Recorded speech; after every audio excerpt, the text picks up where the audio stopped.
Changi அனைத்துலக விமான நிலையத்தில் பயணிகள் பெட்டிகளை ஒப்படைக்க 16 மில்லியன் வெள்ளி செலவில் புதிய முறை உருவாக்கப்படுகிறது.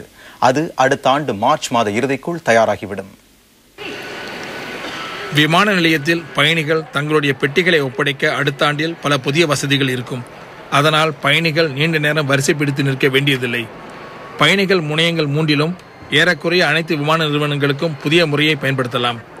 பயண பெட்டிகள் விரைவாக பெற்றுக்கொள்ளப்படும். எல்லா விமான நிறுவனங்களுக்கும் ஒரே முறை பயன்படுத்தப்படுவதால் செலவு குறையும்.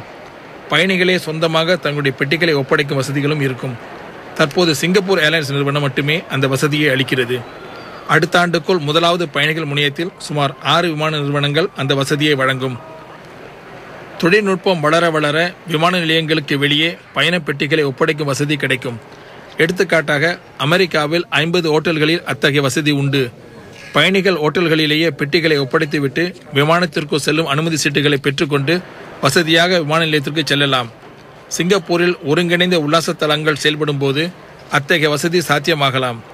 வருங்காலத்தில் சில நடைமுறைகளை விமான நிலையத்திற்கு விட்டு வெளியே கொண்டு செல்வது பரவலாக்கப்படும் என்று எதிர்பார்க்கப்படுகிறது.